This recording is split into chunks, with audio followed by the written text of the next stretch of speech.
En consecuencia, y según la expresada sentencia de la Sala Civil de la doctora Marisela Godoy, el anuncio del recurso de casación, fíjense bien, solamente ha de hacerse ante la sede del tribunal que dictó la sentencia que se recurre.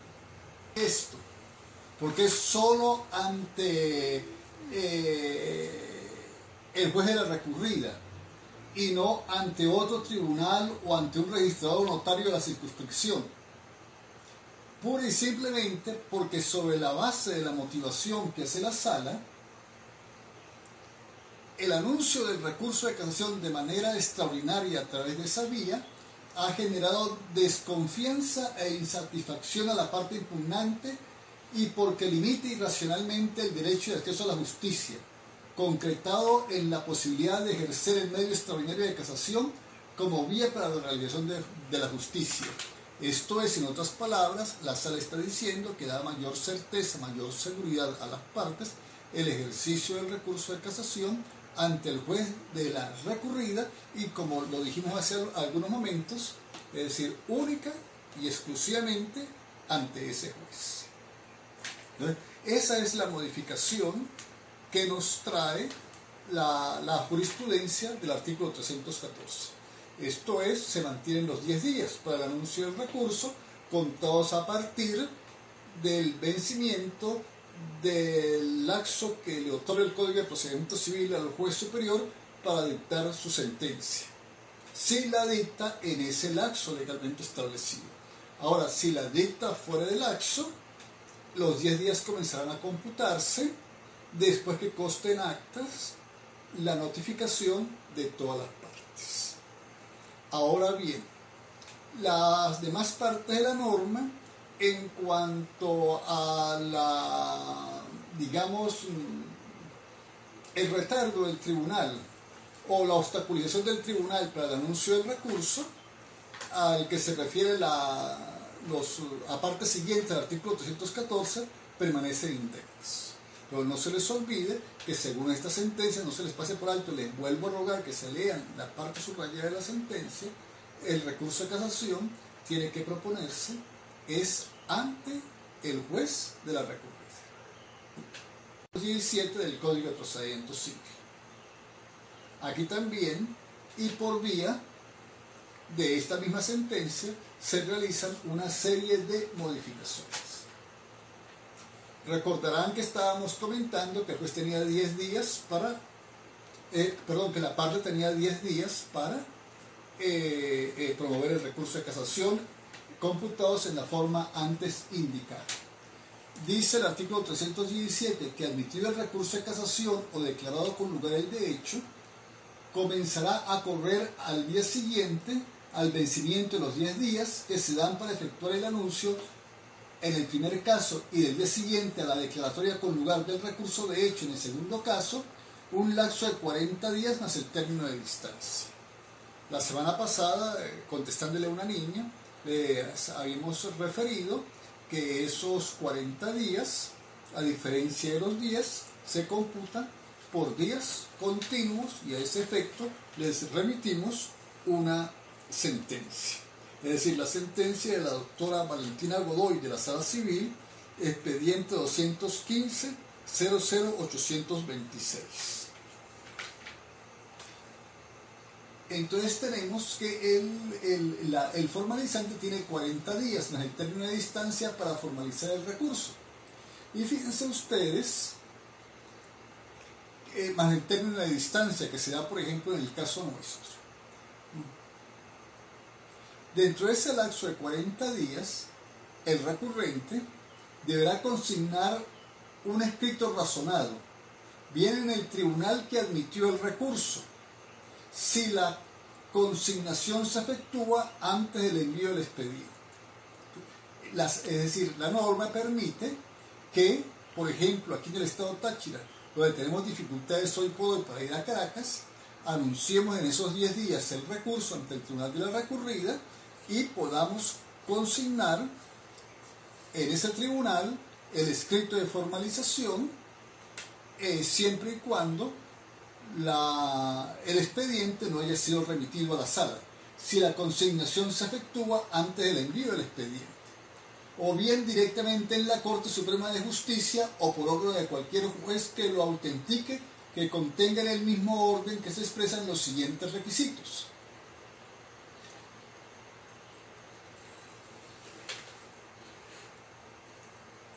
Vamos a continuar. Lo que sucede es que estoy manejando directamente la sentencia. Fíjense que el artículo 317 me dice que debo de presentar el recurso en el escrito de formalización en los 40 días siguientes al vencimiento de los 10, ¿no? Ante el Tribunal Supremo de Justicia, y si el expediente no ha sido todavía remitido, aún puedo consignarlo en el tribunal que dictó la sentencia para que el escrito de formalización sea remitido conjuntamente con el expediente a la sala. Pero ¿qué dice la sentencia? La sentencia dice que puedo presentar el escrito de formalización, 1, ante la sede de la Secretaría de la Sala de Casación Civil, y de verse impedida la parte recurrente de trasladarse hasta esta ciudad de Caracas por motivo de fuerza mayor o caso fortuito de imposibilidad. 2, podrá presentarlo ante la sede del órgano jurisdiccional que dictaminó la sentencia contra la cual se recurrió. Y si el mismo no tiene despacho o padece los mismos rigores de imposibilidad física de consignarlo, bueno, entonces, por principio, tiene que consignarse ante la Secretaría de la Sala Civil el escrito de formalización. 2, de no poderse ir a Caracas por razones de fuerza mayor o de caso fortuito, por ejemplo, se mantiene la prohibición del artículo 317 de presentarlo, ¿no?, ante el tribunal de la recurrida. Fíjense, podrá presentarlo ante la sede del órgano jurisdiccional que dictaminó la sentencia contra la cual se recurrió. Fíjense que no condiciona esa presentación. Esto es, el Código de Procedimiento Civil establece siempre y cuando no haya sido remitido el expediente a la sala. Pero aquí la sala no dice nada. Entonces, puede seguir presentándose ante el órgano jurisdiccional que dictó la sentencia recurrida. Es decir, ¿por qué dice esto la sala? ¿O por qué hace esto la sala? Porque si leemos la sentencia completa, nos topamos que es deber del tribunal remitir de inmediato el escrito de formalización a la sala. Y si no lo hace, la sala, el Tribunal Supremo de Justicia, puede sancionar al tribunal, al juez, ¿no? Lo que no podía hacer cuando el escrito de formalización, por ejemplo, se presentaba ante un registrador o ante un notario. De no poderse presentar ante el tribunal que dictó la sentencia, entonces tenemos que habrá de presentarlo ante cualquier juez que lo autentique, siendo necesario a fin de garantizar el derecho a la defensa, ¿no? Bueno, resumamos. Primero, la Secretaría de la Sala Civil. Segundo, ante el tribunal que dictó la sentencia. La sala no dice que es requisito para que se reciba el escrito de formalización que no haya sido remitido el expediente a la sala. Y esto es así porque es deber del juez, según esta sentencia, remitir de inmediato el documento a la sala. Si no lo hace, ese juez puede ser sancionado por el Tribunal Supremo de Justicia, lo cual no podía hacer la sala cuando eventualmente podía presentarse ante otro funcionario. Tercero, ante cualquier otro juez, porque tiene el mismo efecto. Entonces, ese cualquier otro juez deberá remitirlo a la sala. Y 4, podrá el formalizante solicitar a la sala la prórroga o reapertura del lapso de formalización cuando alegue y pruebe ante esta sala de declaración civil en un mismo acto el caso fortuito o la fuerza mayor. Se hace necesario indicar, dice la sala, que la presentación a la que se alude consiste en que el juez de la recurrida o cualquier juez dará autenticidad a la fecha de interposición del recurso a fin de dejar constancia de la misma. Pero fíjense este problema que nos plantea la sala. Es decir, estuve leyendo la sentencia, incluso lo subrayé, pero se me pasó por alto. Porque estoy distinguiendo la primera parte del dispositivo de la segunda. Yo les había dicho que era deber del juez remitir el escrito a la sala. No. Si usted presenta ante el juez de la recurrida el escrito o ante cualquier otro juez, eso lo hace a los efectos de dejar constancia que usted está presentando el recurso en lapso hábil, en los 40 días. Veamos. Dice la sala, si es necesario indicar que la presentación a la que se alude consiste en que el juez de la recurrida o cualquier juez de la autenticidad de la fecha de interposición del escrito de formalización, lo que se señalaba hace algunos momentos cuando se indicaba que ante cualquier otro juez que lo autentique, tanto el juez de la recurrida como ese cualquier otro juez autentica el escrito de formalización, ¿no? Pero corresponde al formalizante hacer entrega material del citado escrito de formalización ante la sede de la Secretaría de esta Sala de Casación Civil antes del vencimiento de los 40 días. Esto es que en todo caso a los pobres tachirenses nos toca seguir gestionando el viaje a Caracas.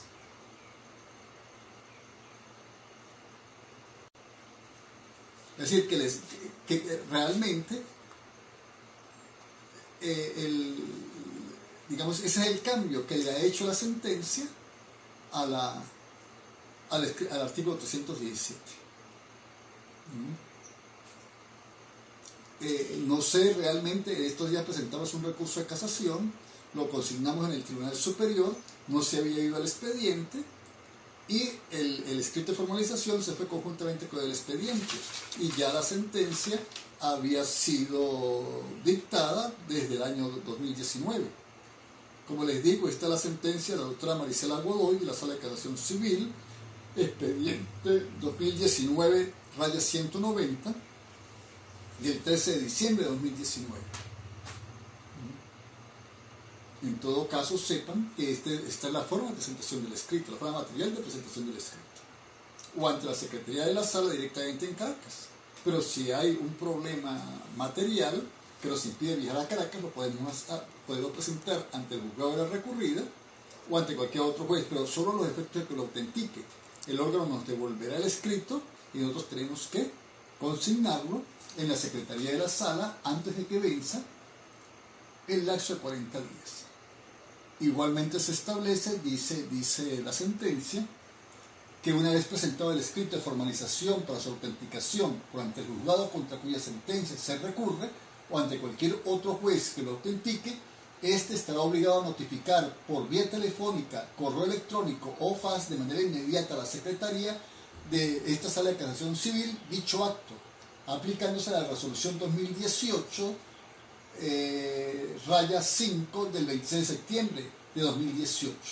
Es decir, que a mí me entregan el documento, el físico del escrito de formalización, pero por otro lado, el Tribunal Superior o el otro tribunal deben de notificar de la consignación del escrito de formalización. De todos estos trámites tendrá información las partes que deben ser diligentes en el seguimiento de sus causas y estar actuando en procura de su defensa. Las consecuencias de incumplir, bueno, esto ya son sanciones para el juez.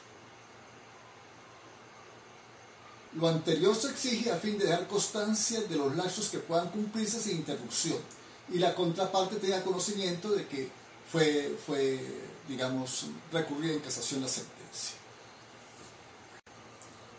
Bueno, vamos a continuar. Yo sé que es un poquito confuso, es decir, difícil, pero ustedes tienen que leer la sentencia. La sentencia va subrayada por todos lados en lo que nos interesa. Y ustedes tienen que aprender a sacar qué es lo que dice la sala, ¿no? Yo les he subrayado en amarillo, azul y verde los distintos textos. Pero indudablemente que un documento de 62 páginas, pues, no es tan fácil manejar aquí a los efectos de una clase, pero si ustedes lo van a estudiar, o bueno, tienen que estudiarlo, tienen que manejarlo, pues serían en total unas 12 páginas por sentencia. No, están estudiando Derecho. ¿Quién los manda? Fíjense bien, tenemos un problema. ¿Cómo vamos a redactar el escrito de formalización? De antemano les digo que no es nada fácil. Se requiere mucha madurez y mucha formación jurídica. No es imposible. No sé cuántos de ustedes en el futuro terminarán haciéndolo y terminarán haciéndolo de lo mejor. La sala es muy exigente en cuanto al escrito de formalización. Sí, el escrito de formalización viene a ser la demanda en contra de la sentencia del juez. En ese escrito de formalización tienen que constar los defectos del artículo 313, en el orden del artículo 313. Se tiene que cumplir el protocolo establecido en el artículo 317. Si usted no cumple con ese protocolo, no cumple con esos requisitos en el orden allí indicado, pues es muy posible que la sala les deseche el escrito del recurso. Es verdad, todos podemos decir, vivimos muy lejos de Caracas, no es muy difícil redactar un recurso de casación, no tenemos los contactos, no tenemos, en fin, la experiencia forense dado la distancia para manejarlos en casación. Las sentencias, pues sí, pero muchas veces nos confundimos, bueno, tantas cosas. Pero yo les digo que si se quiere, se puede. Que ustedes están muy jóvenes y que no tienen la madurez suficiente, bueno, pues todos tuvimos 22 años. Sí, todos tuvimos nuestros problemas y a todos nos temblaron las piernas. No hay un solo abogado que ante un acto judicial no haya tenido temor, miedo escénico, en fin. Eso es propio de todo. Eso es igual. No hay nadie que haya egresado de una universidad, incluso de un posgrado, de un doctorado, que no se haya sentido nervioso al momento de una evaluación. ¿Qué es lo importante? Comenzar. ¿Por qué los abogados somos a veces tan ordenados, tan formales? Pura y simplemente porque, como ustedes podrán apreciar, el sistema mismo nos encaja en esa formalidad. Fíjense que cuando el año pasado dijimos que la demanda tenía que llenar una serie de requisitos, los 340, también dijimos que si omitíamos esos requisitos éramos susceptibles de una sanción, cuál sería la que deriva de una supuesta declaratoria con lugar de la cuestión previa. También dijimos que de determinados alegatos teníamos necesariamente que alegarlo en la contestación de la demanda. De tal manera que la profesión nos obliga a seguir unos protocolos, por eso a veces somos tan acartonados, pura y simplemente porque nuestra vida está sujeta a procedimientos muy estrictos. Lo que les estoy diciendo es verdad. Los defectos a las omisiones a las cuales se refiere el 313 tienen que indicarlo a ustedes en el orden del 313. No se le olvide que están ante el TCJ. Los jueces del TCJ son como cualquier otro juez, pero hay una diferencia. Mientras que el juez de primera instancia civil del Estado Táchira tiene jurisdicción en el Estado Táchira y el juez del municipio Cárdenas tiene jurisdicción en el municipio Cárdenas, los jueces de la sala civil tienen jurisdicción en todo el territorio de la República Bolivariana de Venezuela. Sí, son los jueces, digamos, más importantes del país, están en el tribunal más importante del país. Es decir, no son cualquier juez. Entonces tenemos que comenzar a pensar que ese escrito de formalización se lo vamos a presentar a personalidades muy importantes, que tienen una gran experiencia y una gran capacidad. Ese es el principio general. No me vengan con observaciones de otro tipo, muchas veces matizadas de política, porque si no, no pueden ejercer. El presupuesto general es que se trata de gente altamente competente. Y en principio es así. Y tenemos que respetarlos independientemente de cómo pensemos. Porque les reitero, si pensamos de otra manera, no vamos a poder ejercer. Fíjense bien. En primer lugar, pues tenemos que indicar en el escrito de formalización, es decir, a qué sala nos vamos a dirigir.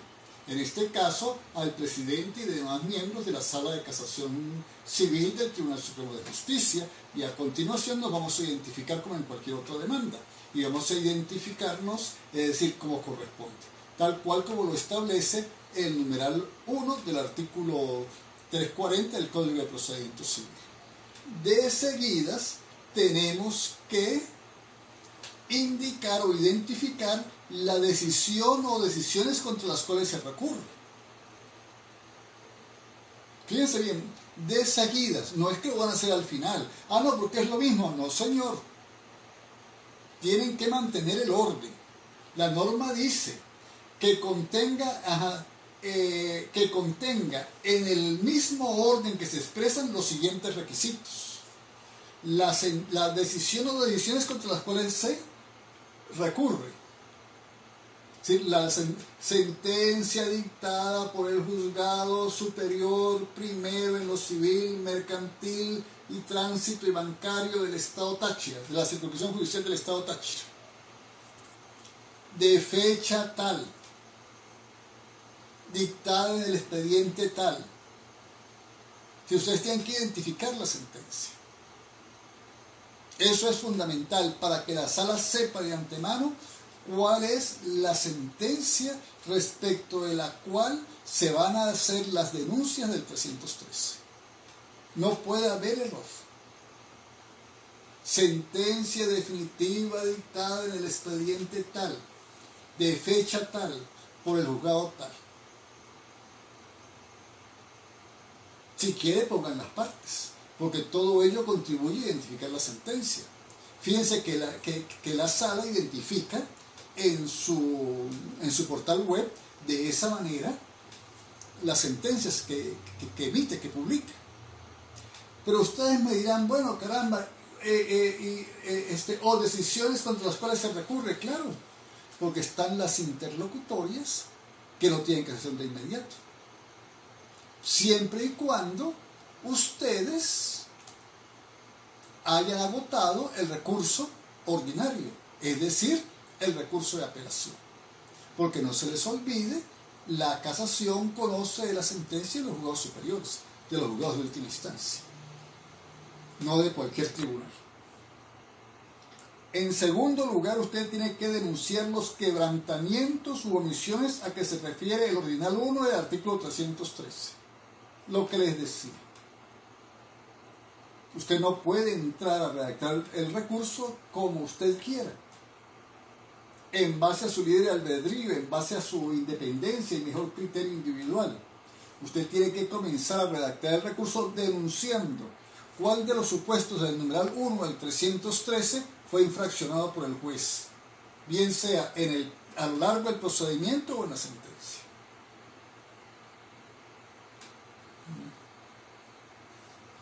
Fíjense bien, si por alguna casualidad, por alguna razón, tan solo se produjeron esos vicios, no hay vicios de fondo, pues bueno, usted llega hasta ahí. Pero si hay vicios de fondo, a continuación, usted entra a hacer las denuncias, las cuales se contrae el numeral 2. Es posible que el juez haya construido conforme a derecho todo el procedimiento, no hayan vicios en el procedimiento, ni hayan vicios en la sentencia conforme al numeral 1. Eso es posible. Porque resulta que los vicios están con relación al numeral 2. Entonces ustedes tienen que entrar a denunciar esos vicios en el orden que establece el numeral 2. Error en la interpretación de la ley. ¿En qué parte de la sentencia se produjo el error? ¿Por qué ese error?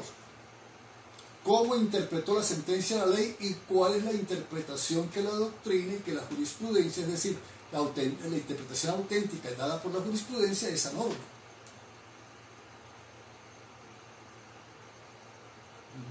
Es decir, ¿por qué hubo un error de interpretación?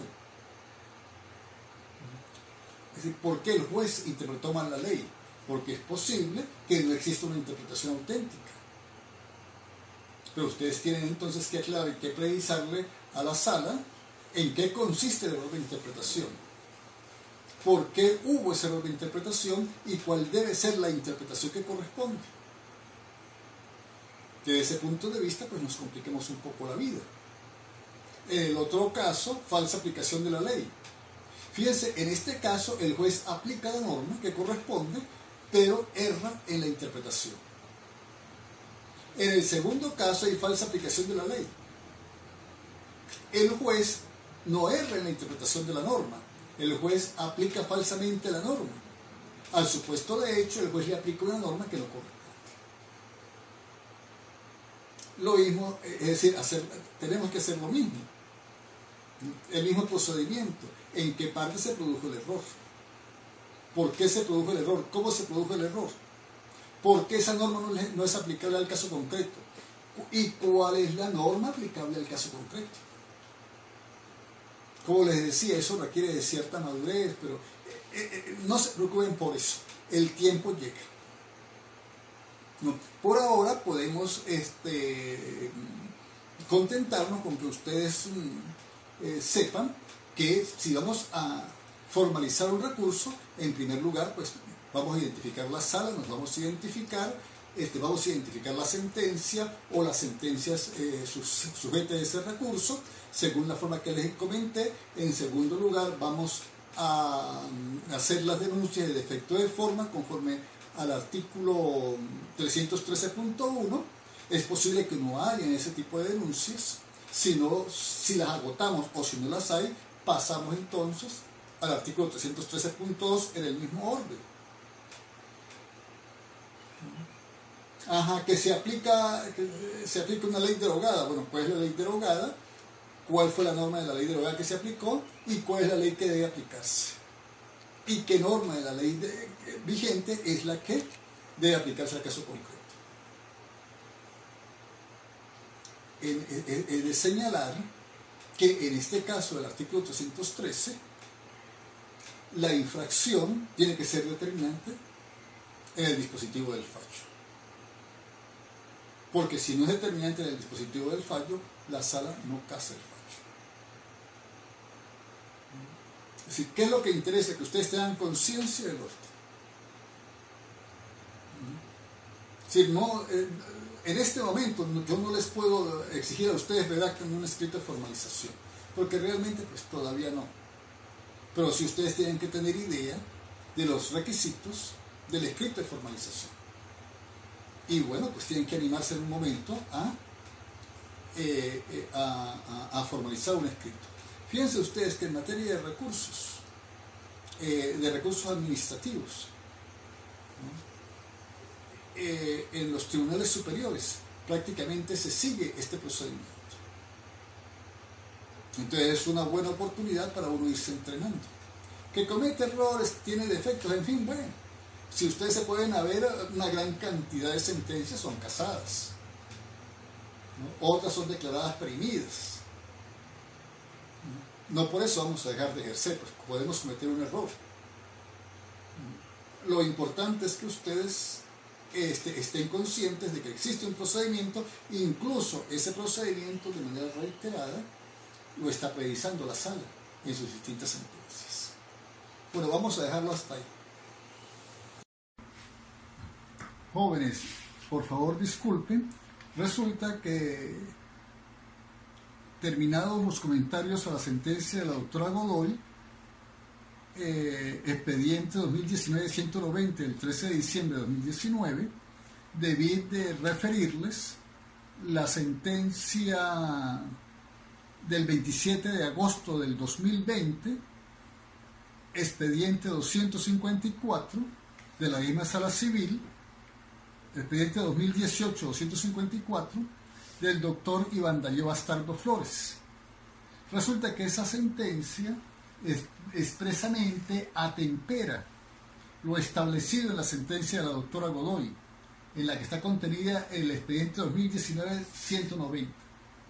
La misma sala dice, haciendo una atemperación de la misma y a partir de la publicación del presente fallo, con el fin de ajustarse a los problemas del país, esto es, a la pandemia, observen que la sentencia es del 27 de agosto, y para garantizar a los justiciables el derecho a la defensa, establece, refiriéndose a la forma no a la técnica de redacción, sino al procedimiento de presentación del escrito de formalización, ¿no? Establece que la formalización del recurso extraordinario de casación puede ser presentada de forma digital, mediante la implementación de correo electrónico, en el cual el formalizante remitirá al correo electrónico institucional de la Secretaría de esta sala, el cual identifica de inmediato la formalización del recurso extraordinario de casación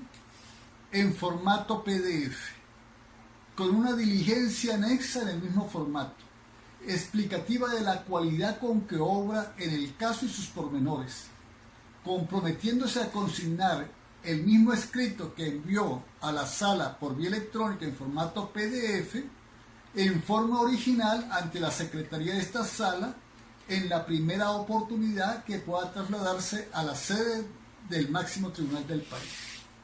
Y dicho escrito de formalización, el que remitió por vía electrónica, debe ser igual al enviado, es decir, el que va a presentar en la Secretaría de la Sala debe ser exactamente igual al enviado por vía electrónica, para que sea agregado al expediente y la Sala pueda entrar a conocer del asunto.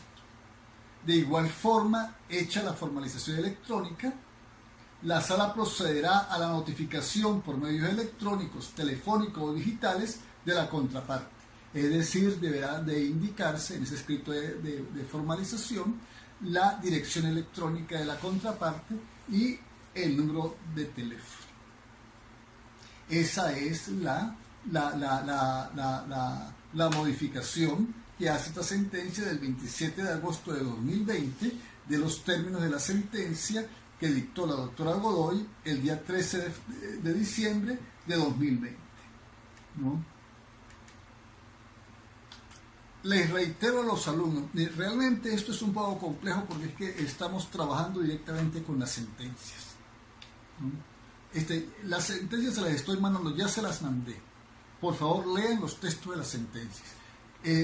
No tienen necesidad de leer toda la sentencia. Lean la parte subrayada de la sentencia. Y cualquier cosa, pues, me preguntan por vía de WhatsApp. Muchas gracias y que terminen de pasar feliz tarde.